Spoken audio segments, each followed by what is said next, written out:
Welcome to Unstoppable Podcast with Harry Sardinas, inspiring conversations with influential millionaires, investors, thought leaders, entrepreneurs who are making a massive difference with their innovative products and services, and sharing the challenges and wisdom of how they sold their first million. How would you like to make your first million? And today we have an tech entrepreneur, Jared, the founder of Attitude. So Jared, tell us, what are the 5 steps for tech entrepreneurs out there to make the first million? Sure. I think the first one is the thing that I wish I listened to myself more on, which is take risks sooner, go for it sooner than you think you're ready. I debated starting this company like for 4 years before I actually started it. Wow. And had I started 4 years ago, we would be having a very different kind of conversation. I'd already be retired. So you would be a billionaire by now, yeah? That's right. So take risks sooner than you think you're ready. The worst that happens is you don't succeed and you try something else, right? I agree 100%. Surround yourself with really smart, but also hardworking people. Intelligence is, to me, only like 30% of it. 70% is having the right people on your team. So people who are willing to work as hard as you as a founder. No one should be working or will be willing to work as hard as you, but you can find people who maybe get 90% of the way there. And so I was lucky to have 2 or 3 people really early on that were working their butts off and were really dedicated to the company to help me grow it quickly. Third one is pick and choose your clients, your customers wisely. Find clients who are willing to work alongside you and go through those growing pains with you, who will benefit from your success as much as you do personally, right? Surround yourselves with clients who are almost as much invested in your business as you are yourself, right? Be cost effective. This is one that almost all entrepreneurs, especially in tech, yeah. Especially in tech, money flies, yeah. It's very expensive to run these companies. Engineers are very expensive, right? Yeah. So be really cost effective. Only spend money if you absolutely have to spend. Only hire if you absolutely have to hire. Even today, we have 60 employees and we've raised a lot of capital. We make a lot of money. I still run the business as if we are bootstrapped. Like every decision I overlook. Why are we spending $200 here? What's this $20? It helps, right? And the final one is being okay with failure, right? We remove, any startup is going to move very quickly. They're going to be constantly launching ideas, testing things out. Someone asked me this morning, actually, what % of the time do you launch code and then immediately revert it? And I said maybe upwards of 50% of the time. And we're okay with that. We expect that 50% of our ideas are going to be disasters, and right? If you get like hung up on that and trying to fix and make everything perfect, you won't move nearly fast enough. Wow. So Jared, tell us your background. Are you a software developer or what is your background? Not really. I am now. I went to school for entrepreneurship and economics. So like more of a math background, but I was part of a lot of really early stage startups in college. Right out of school, I went to a pretty early stage startup that eventually became really large. But I was always on the what's called ad operations, so more of the business side of ad technology. But I taught myself how to develop in my spare time, and like the very first version of our product, I wrote the code for. Yeah, so it's interesting, yeah, because in this podcast with Unstoppable 5 Steps How to Make Your First Million, I would say 1 out of 5, 1 out of 6 entrepreneurs that show up to this podcast, they are either property entrepreneurs or tech entrepreneurs, right? Yep. So, but there is something more interesting, yeah.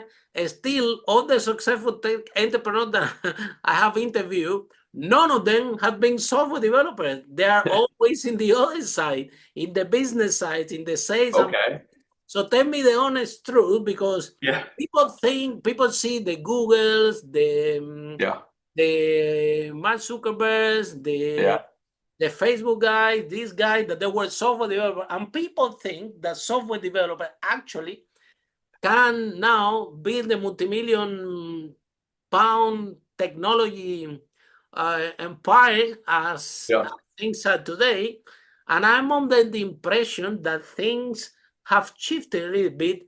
And in today's market, if you don't have a business background, if you don't have marketing and sales, nothing against software developer, but if they don't have a strong understanding and embrace this part of the business, I think that the times of the Bill Gates and the oh my God, Good jobs. So those times, I think that they are gone. So what's your view in this, and why do you think that this is happening? Or still you can be a genius tech and still you can become a billionaire. Do you think that this is realistic in the tech industry today? What's your view? I think yes, but what I think it is totally still possible, but you will find that most very intelligent, successful engineers don't want to do the other stuff, right? So like when I started my business, I grew the business through a ton of marketing and sales myself, right? I did all the marketing, I did all the sales, and I built an okay product. I didn't build a great product, right? And how did we get to the next level? Is because I hired a CTO and he built a really good product, right? And then it was easier for me to market and sell it. And so in most of these companies, you'll find that, yeah, maybe the founder is more on the business side and they had an idea and they're able to sell the crap out of it. But yes, I bet you ask almost all of them, like, yeah, I have some really intelligent engineers. I have a CTO as a partner or co-founder or something like that, who is the masterminds behind the scenes, right? And so like a lot of those people, there's that saying like to be heads down, hands on keyboard, right? They like to be focused on their work and they don't want to be doing these kinds of conversations or talking with clients or whatever it may be. And they're okay taking a back seat. But it also helps finding people who are willing to do both. Right. So like I said, I wrote our very first version of our main piece of tech. All of our business people are trained how to code. All of our developers are trained how to sell, and they get on client calls. Wow, I love this concept. Amazing. Yeah. How you manage to do that? Yeah, this is very very rare. How you enroll a software developer in understanding the principles? I mean, even they don't say, but at least understand the principle that hey, writing somebody had to buy it, so we hear the clients. Because I remember Steve Jobs, Bill Gates, all these people, right? They were geeks, but they did have a pretty good understanding about sales, marketing. I mean, that they have to sell the idea. And I think that somebody on the way had been lost in translation in the tech industry, that people think that, well, because you have a genius and you are amazing writing code, you're gonna have a pro and you're gonna know the other parts. And it doesn't work like that, right? No. The product is only as good as the people who are able to sell it. There's plenty. I like that quote. I love this quote. There's plenty of companies out there that have really bad products, but they're so well marketed that people love them. Okay. But how do we do that? Two ways. One, we're very particular on who we hire. Our interview process it's tough to get a job at Attitude. You have to go through a lot of rounds and meet a lot of different people because we're not just judging you on your existing skills. We're judging you on how quickly you can pick up on things and also what personality type you have, right? Like we don't want heads down, hands on keyboard developers. We don't want those types of developers. We want people who love to talk, who want to get on calls with clients, who want to communicate over Slack or whatever, over email, things like that, right? It's a rare breed, but they exist. The second way is a ton of training, right? So if you join on the business side, you meet with our engineering team and they will teach you how to code in TypeScript. They will teach you about GitHub and how to push code because we want you to know that. And vice versa. If you join as an engineer, you will go through a ton of what I call like ad ops training. I'll teach you everything there is to know about our market from a business perspective, how we price, what makes us unique. Because to be frank, even if you're not doing that, you're infinitely better at your job if you understand all aspects of the business, right? If you only understand one little part of it, it's really hard to do that job. Okay, and now, yeah, because I'm reading here in your in the notes that our team put here, right? Yep. That you guys have already closed a round for 15 million in Series A funding. Wow, Yes. this is something amazing and That's says a lot about you because if people have a lot of confidence to give you 50 million for you to to manage, yeah, you have you really know what you're doing. So let me ask you the question that all our listeners are waiting for. What are the steps to actually find not 15 million, to find the first 2 million in a round?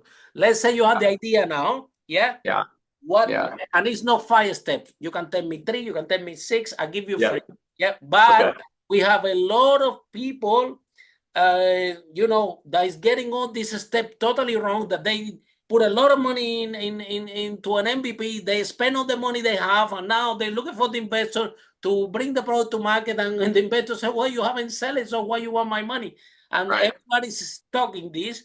And Yeah. if you can break it down for our audience, that would be amazing. Someone that has raised 15 million, Yeah. congratulations. Yeah. Fair enough. Thank you. Thank you. I think we had a little bit of a unique way of doing it, but it was very successful and it made raising capital very easy. And Tell this, us. We yes, dive to so know. it was one, do it as cheaply as possible. So you say people spend all their money, we spent almost no money. We built Wow. out as cheap of a product as possible The from a first development MVP, right? perspective. Yes, and cheaply, what I mean by that is like we spent a ton of time how to optimize our costs from a development perspective. We did it with only a handful of employees, and we didn't seek any funding until we were already making millions of dollars, right? And Wow. so we grew it. We basically proved that I think when we finally raised, we had 8 employees. That with a team of 8, we can grow the business to tens of millions of dollars a year in revenue, and only have $20,000 a month in server costs and things like that, right? Like we did it Wow. in a very scalable way, um, and we never took any seed funding, angel investors, nothing, right? Like we basically were like, we're gonna put our blood, sweat, and tears and just get this profitable as quickly as possible, scale it up as quickly as possible. So one, we own 100% of it. No one else is involved. We can make whatever decisions we want. Two, um, the path to growth becomes very clear, right? In terms of scaling up the business. Well, if we put marketing and say like real marketing, real sales behind it, actual growth from 8 employees to even 12 employees, right? Increase by 50%, things like that. The pitch becomes very easy to investors, right? And so for us, like I said, I we've love been it. I love profitable. it. I love it Yeah, because I think that a lot of tech companies, the biggest issue they have is that they get the seed funding and they still don't know how to grow that company properly. They still doesn't know how to get the product market fit, and then they blow up the money and still they are in the same position because at the end of the day they do have to develop the skill. They need to learn how to operate the business, and the business need to sell. Like you said, you achieve some sales, and out of this sales, you took that money, you reinvested, you grow organically, and correct. and then you start very carefully to hire. You know why you're very carefully hiring people? Because if you Don't need waste the it. money, you're done. Right, At right, this right. early stage, right? Because like we Yep. discussed early, it's expensive. So the question is, so basically, your recipe for success is bootstrap and grow it organically until you set the first million, then Yep. you can go out and seek funding, right? Yeah, yeah, and I like it. I honestly, like it. only seek funding if you think it is going to grow your business by more than what you're giving up. A lot of entrepreneurs also, whether it's through seed rounds or even a Series A, suddenly they're giving up 50, 60% of their business and they own Wow. nothing anymore, right? This happens all the time. Don't do that. Don't do that. Right? Like at that point, as an entrepreneur, you're not as interested in your business anymore because your upside is way smaller. Uh, but also, like if you raise $15 million, you better think that they're adding way more than $15 million of value to your business, right? If not, why are you taking the money, right? And so if you're profitable, you have all of the control and the power in that negotiation. You can demand what you want out of an investor, and you can be choosy, right? You can say, hey, I don't want to work with this company because I don't like what they're saying. And I don't want to work with you because I don't just want money. I want other things, right? And so forth. And so if you grow organically profitably, then you can make the decision to take the money whenever you want to, and make the decision to take whatever amount, because you're not reliant on that money, whether it's $1 million, $500,000, 50 million, whatever, right? It's up to you at that point. So Jared, tell us about these 4 years. So what happened? You have this idea, and tell us before having the idea, why you decide to become an entrepreneur and a founder, a tech founder on the first place. Do you have any idea how risky is that thing that you're doing, and the nightmares that involve that, or you So I mean, like, or you just find out after you jump in that the growing a tech company is a nightmare? So when I started going out on my own, I didn't even really intend to start a company. I just knew that I could make money on my own as a consultant. And so, I started out with a much simpler idea, and it was just me. There was not a ton of risk. The only risk I was taking was me personally not having money. Yeah, my money, right? Your bills, your rent, sleeping. Yeah, exactly. So, when I obviously made the decision, I took a little bit longer than I probably should have. But when I made the decision, okay, I was financially stable, where like if I went 12 months and really screwed up, I'm okay, right? So that's one thing that, like, I'm a risk averse person, so like that was important for me. But as I started growing the company, a lot of the decisions that I made, and a lot, like, as I got more and more comfortable hiring people and things like that, was because I was talking to a lot of other people in the space and learning from them, whether it's other entrepreneurs, friends that work at VC firms or private equity firms. Like, okay, this is what my business is doing right now. What do you think I should be doing, right? And if everyone says one thing, cool, that's probably what you should be doing. If everyone disagrees, then you just go with your gut. Whatever you want to do, go do it, right? And a lot of people disagree with me, so I just said, screw it. I'm just going to make whatever decisions I want to make. And it seems to work so far, and it has, knock on wood, we're 5 years, 6 years almost into this. And it's gone well so far. But like I said, I've kind of, my route and my approach has been pretty different than most people starting a company. Probably, yeah. And then, yeah, so when you had this idea about this product, Yeah. So tell us, because usually, we have an idea. So what made you think that you can make money out of this? And how the product had changed? Because I know that have changed since you have the initial idea until this is now. And the reason for that, because it's the client who shaped your product, right? Exactly. And so, and how do you have the ability?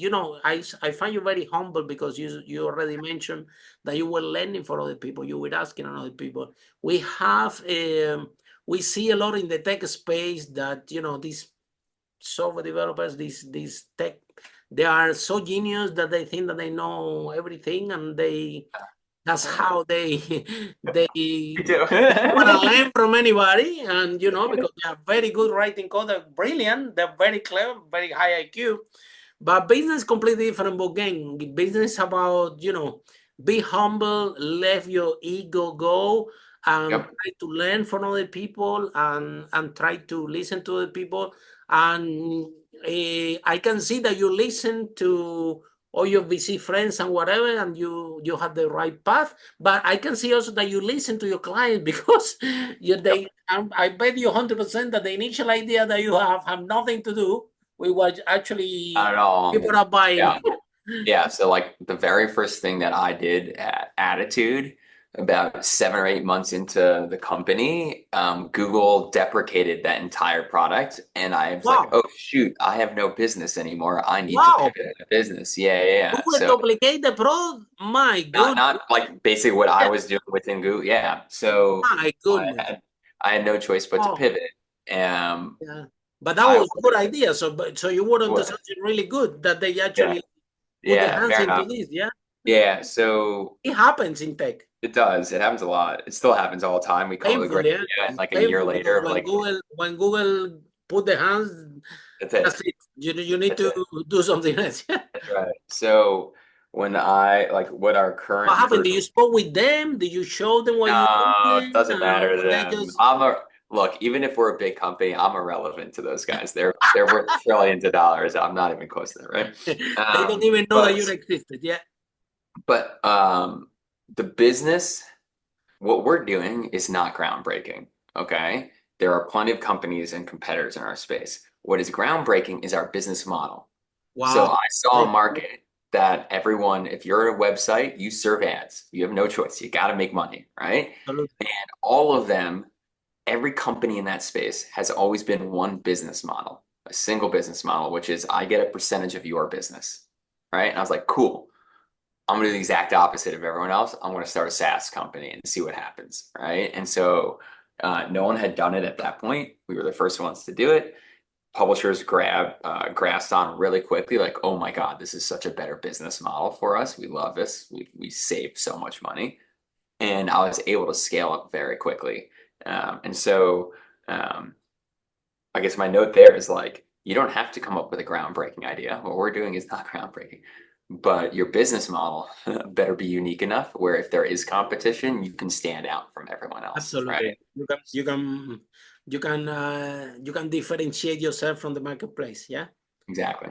But to do software as a service, it has a lot of challenges, in terms of customer service, the maintenance, the support. This is also expensive. So how you handle all these?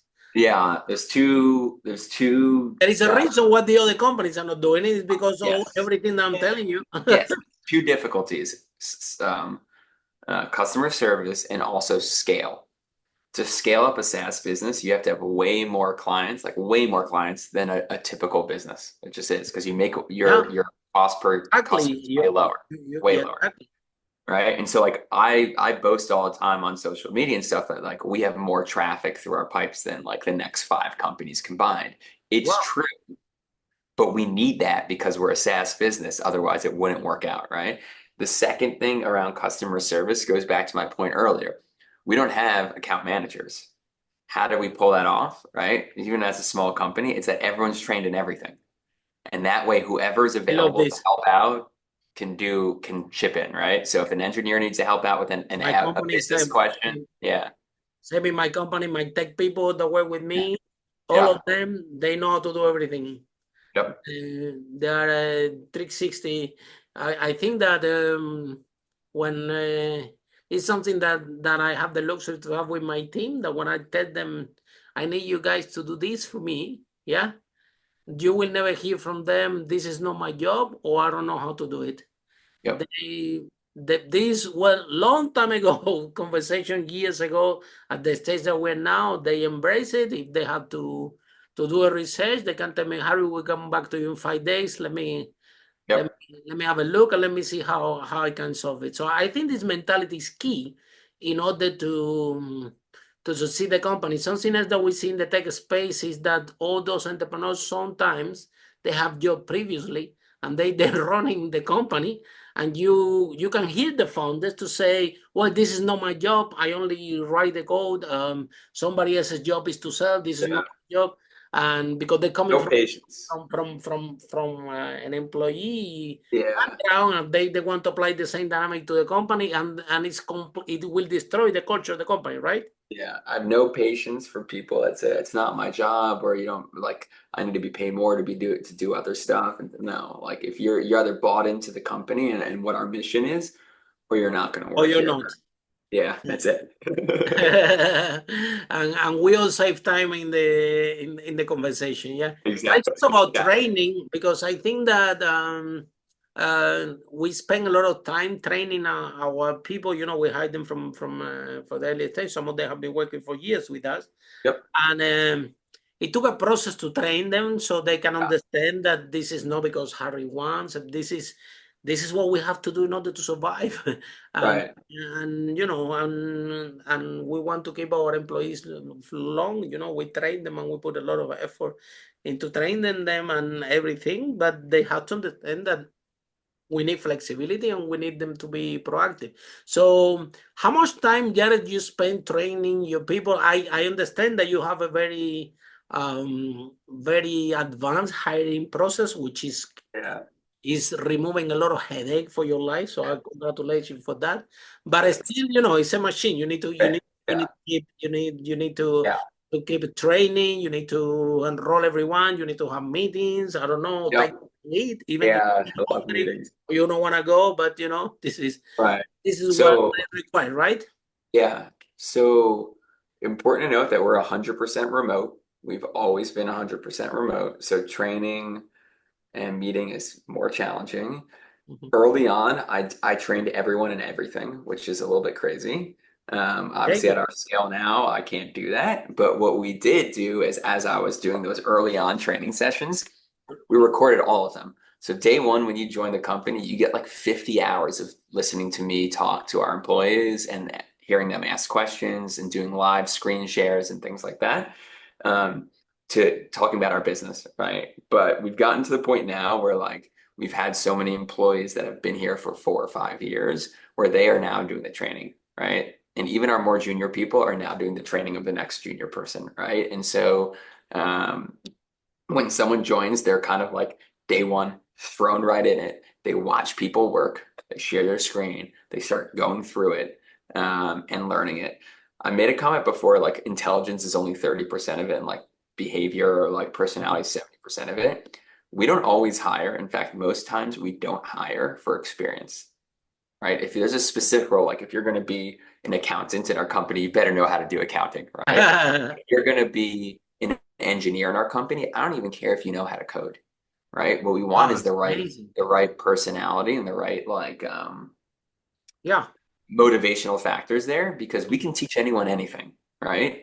We can't teach your personality type, right? So that's what I'm saying. We do a lot of This is make it or break it into the companies. yeah. Took me a lot of years to learn. So for me, it took me a lot of years to learn that. So how do you manage to learn that so quickly? Who teach you? One of our earliest hires. I mean, you said that the three co-founders, the three people that were with you at the beginning, that were amazing. Yeah. Yeah, So but they then obviously what had happened with the experience. with the fifth one? What So happened? literally, yeah, the fourth employee, who is now our director of growth and leads our engineering team, before joining us, this is it. This was the aha moment. He was a DJ, right? He was literally DJing parties and was like, I don't want to do this anymore. I want to learn how to code.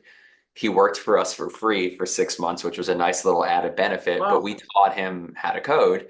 And within that 6 months, he became a very valuable member of the team. And I was like, whoa, this kid had no idea what we even did, right? And no background in development or our industry. And he's super valuable. And it only took us 6 months to get there, right? And so we've started doing that over and over and over again, right? A lot of our engineers, our most recent engineering hire worked in insurance lending and then came over and we taught him how to code. And now he's learning the business side of things, right? And he's a super high impact member of the team. So it's more about the personality type than I have 20 years of experience as a developer. I don't really care about that. Yeah, that's amazing. Yeah. Great way to see things. Yeah. Not that the 20 years of developer, they're also welcome if they have the right mindset and the right attitude. Because a lot of elements go into growing in a tech business in the environment that we are now, that we have those giants that basically dominates and the market, the Amazons, the Googles, and to create the product and to create the business with those big giants around, you need to have a flexible team, a dynamic team. And I think that this is one of the greatest secrets of your success is to hire people that they are in the same mission and the same culture. And then let me ask you this, because a lot of tech entrepreneurs, people that have 2-3 exits that I have interviewed previously in this podcast, I asked them what are the if you have to start all over again, what are the things that we put more the effort and the energy? And they telling me culture. They tell me, Harry, if I knew that this business is gonna be 100 times more difficult than I thought, and it's gonna then it's gonna create that, I will pay more attention to the culture of the company. And they told me that they believe that they will get them way far away, and this is something that they will do it. But yeah, apparently by accident or whatever, you have from the early beginning, you are very much into the culture of that Yes. company. I think that this is the key for you to say. It doesn't matter which product. I'm about to think that it doesn't matter which software or which product we give it to you guys, because you have that culture. You have a past success. So what how you become aware how important was culture, where it's a bit challenging all the tech entrepreneurs that have been told me, right? Yeah. So what happened? You read So the book? yeah. So early on, when we were like, we're working on this, but we don't really look at us as a business. Okay, we're just having fun doing this, right? I had the right people that were just interested in like the same ideas and problems that I was interested in. We didn't look at any of this work as work. We were up until 11, 12 at night because we were literally having fun doing this, and not because we had to do it, right? And a lot of that culture and that motivation still exists today, right? The people that we hire, they pick up on the fact that like I'm the CEO and I'm still working on the smallest little things because I like doing it, not because I have to, right? Amazing. And if you are manager, associate, whatever level, and you see that your executive team is in the weeds, in the trenches, working on things with you, I think that's a big motivating factor because one, your own work gets recognized, and two, like it just shows that this is a hardworking culture and that the people, your boss and your boss's boss and that person's boss is really interested in what you're working on, right? And so we never lost that idea of like, hey, we're just here to have fun. Now, obviously, you can have some serious fun, but it naturally, Yeah, become a little bit more serious. You write 50 million, but yeah, but we're still having a lot of fun, right? And we still take our time. We go to Disney every year and things like that, wow. right? So we still have our fun, but there's also a time, me as a CEO, like I have to know when to get serious and when to lay down the law. But culture has always been really important because that's what separated us from our competition. Absolutely. And so what's interesting, flexible. You can be more flexible. You can respond to change faster. Exactly. Because We you have this move culture way already in faster. the company. Yes, Yeah, exactly. yeah. And what's interesting is whatever, 5.5, 6 years into it now, right? I have employees that can do the day to day. I don't have to worry about the day to day. I get to have conversations with you, right? But 75% of my free time is spent on figuring out culture. And so we I spend support you 100%. thank you. I think it's I spend so much time thinking about org structure, titles, training, very important. outside resources, things like that, right?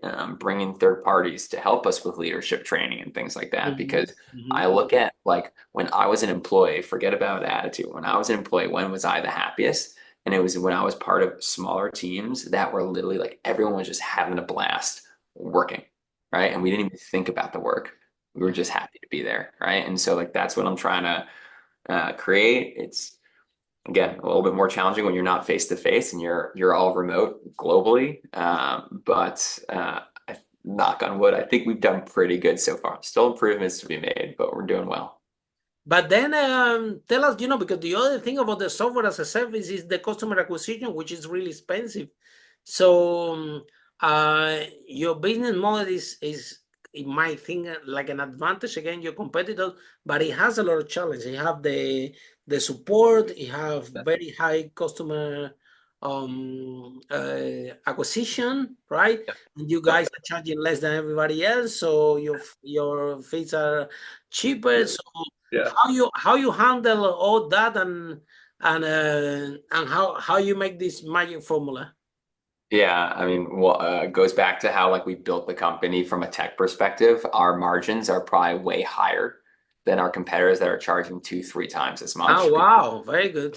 Built it in a very cost-effective way. Second thing is, we have a tremendous amount of inbound leads, and we do like what I would consider almost like guerrilla marketing, right? Where like we go to events, we post on Reddit, we post in Slack channels in our industry, and we're never actually selling. We're always just commenting and helping people, and they start to learn like, oh, Jared's really helpful. Oh, Eric is really helpful. This guy Corey, he's awesome, right?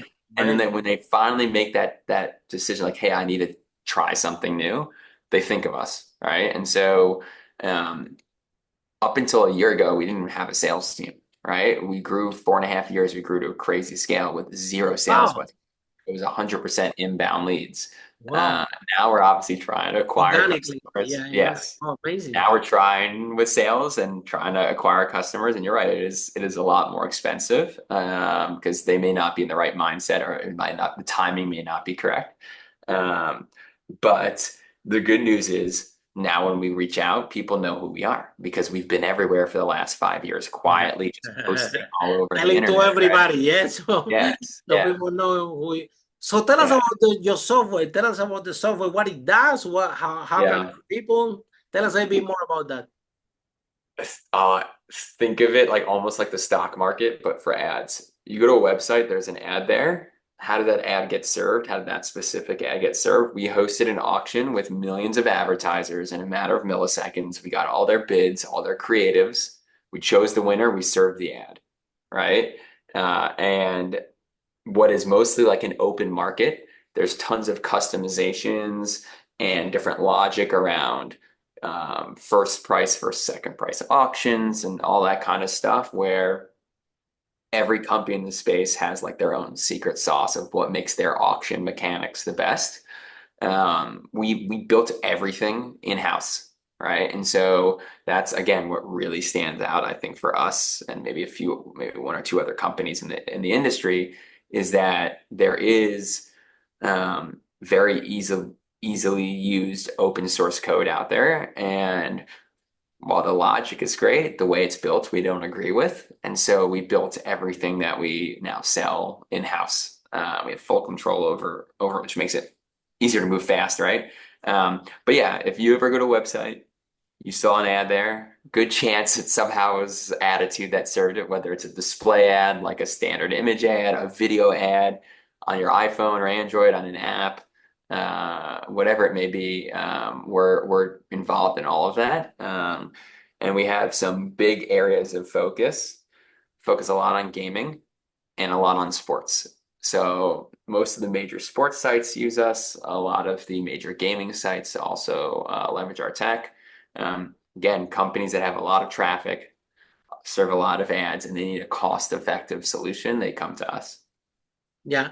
So then in terms of, so how you came with the idea? What made you think that it was money in this idea?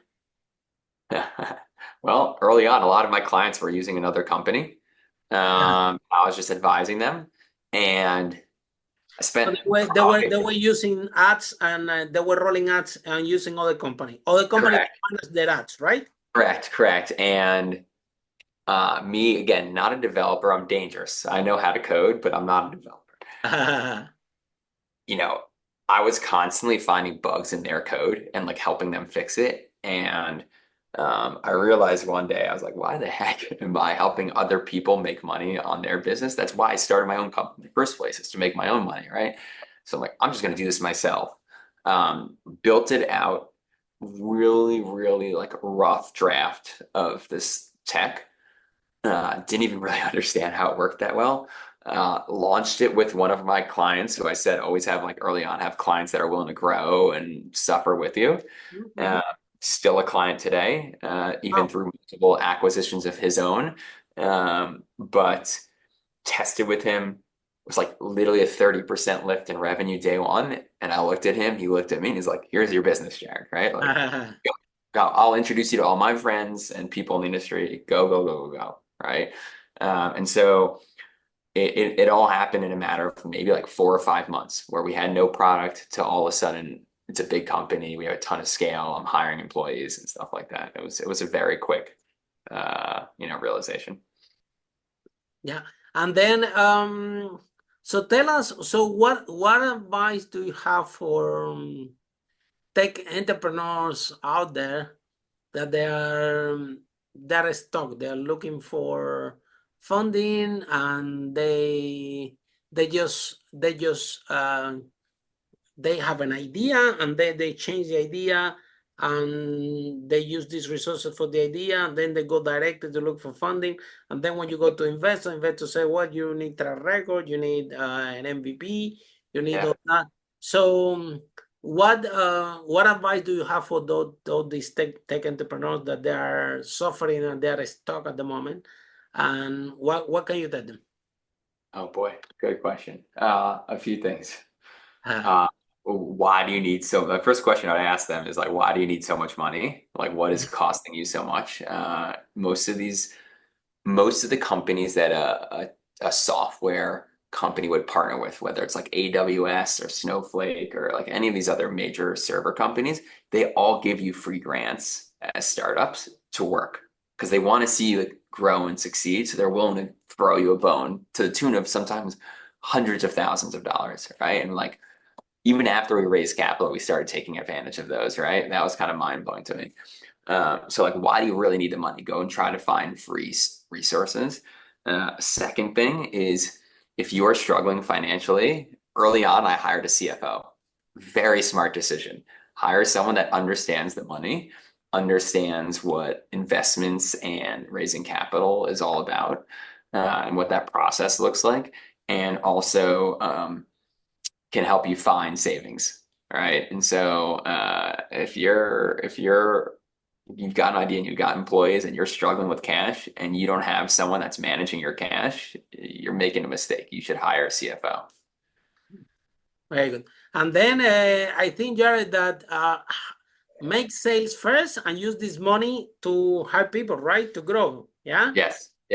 Yeah. I mean, we obviously focused on growing with as small of a team as possible. It was 2 people for a year, then a third person came in, and then eventually a fourth person, right? And whatever money we made, we put back in the business to continue to build more stuff, right? Like I wasn't taking salary for a long time. That was an important part too, right? I was, again, fortunate enough that financially I was okay to do that. Not everyone can do that, but I see it's also interesting, like companies raise an angel round or a Series A or something like that, and then suddenly the CEO is taking a $500,000 a year salary. Like, no, that's not what you raise the capital for, right? You raise the capital to grow the business, so one day you can make a lot of money. Who cares about right now? You care about the future, right? And so make sure that if you do raise capital, that you use the money for what it's supposed to be used on. And then, Jared, let's say, for example, if you don't have any contact, you don't know anybody, and you have one idea, and you have only $100, okay? Okay. These $100, okay? What would you do with these $100? Do you take $20 to product development and 80 to marketing and sales? Do you take $10 to develop the MVP and $90? Do you take $50 and $50? How you distribute that money effectively, so people know out there that if they have resources, how they can distribute it in order to grow sustainable. If you have this $100, how you would distribute that money and why? Okay. I would spend 0 on marketing and sales. I would do all of it myself as the entrepreneur. This whole thing right now, like founder versus manager, you're a founder. So 0 in marketing and sales because you would do it yourself? You're doing it yourself and you're not paying for it, right? Go to events and stuff like that, post online, find leads on LinkedIn, whatever it may be. It's free. Okay, you have $100 left then. Still have $100. I'd probably put like maybe 30 to 40 into engineering and like building it out. Have a good product, yeah? Yeah, have a good product. And then the rest is on 1 or 2 really important employees to support and like work alongside you, right? These 2 employees would be maybe 1 engineer and 1 business development. No business development, 1 engineer and One engineer that know how to code properly. Yep, and 1 person that is a jack of all trades, can do whatever you need them to do, right? 360 guy, yeah? Yeah, exactly. Yeah, it doesn't matter. There is a marketing, fire, you whatever. go, it doesn't matter, accountant, Right. whatever, yeah? Exactly. And Exactly. you will be doing the sales and marketing Exactly. at zero cost. Okay, very good. Thank you so much for the answer, yeah, and for all of you, the listeners, right? I think that today we have shared a lot of value. I hope that you take it on board, yeah, because this is advice for people that actually is doing it. They don't copy from the sky and they're not reading a book. They are day-to-day running a tech company, which is something that is a lot of fun, yeah, a very risky thing to do.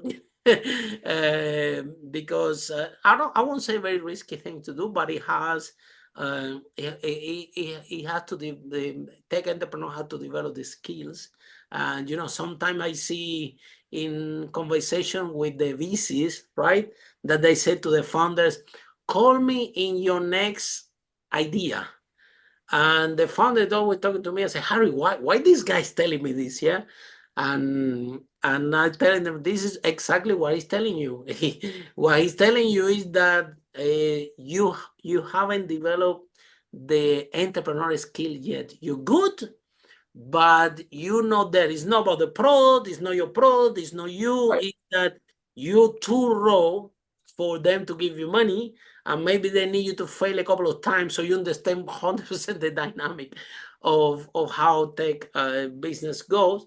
And this is what sometimes the VCs, when they don't see the tech entrepreneur ready and have the understanding, for example, how important is culture. When you speak with the tech entrepreneurs, if they're not talking to you how important is culture, they're not talking to you how important is sales and marketing and listen to your clients. If the tech entrepreneur still is not having this conversation with the people providing the funding, it's gonna be. That's why they tell you, call me your next idea, right? Because this is what they want to not listen to you, actually seeing you doing it. Like, for example, the chat that you have today, you articulate very clearly, how important is culture for you from the hiring point. And like I said, it's more about the people, and it's more about how enrolled the people are in the vision of the company, right? Than actually, because everybody can learn everything. So I think that you're brilliant. Yeah, you make my day today. Yeah, I was kind of bored. So you make my day. Very happy for it. Thank you, thank you so much. Any final advice? Yeah, if people, we didn't find a thing. It took you 4 years up and down. Shall I do it? Shall I not do it? Shall I do it? Shall I not do it?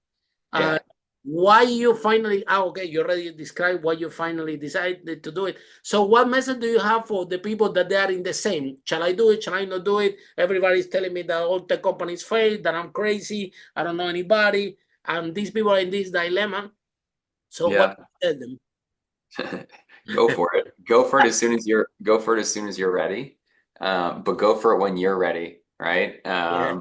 Don't like, as much as I say, hey, rush into it, and like as soon as like you should do it earlier than you think. That's probably true, but don't do it so early that you're nervous and you're not comfortable failing, right? Like you have to be okay with not succeeding to succeed. Absolutely. I think that we always check here in this podcast. Entrepreneurship in general is skill. The more you practice, the better you become. I think that if you fail faster, you can learn faster what was the mistake, and then you can learn out of it. It's all about, it's a skill. It's like driving or swimming. Is the more you swim, the better you become. Then when you start driving, you don't know how to do it very well, but when you drive so much time, some of people even pick up the phone while they're driving, right? Because they already developed the skill.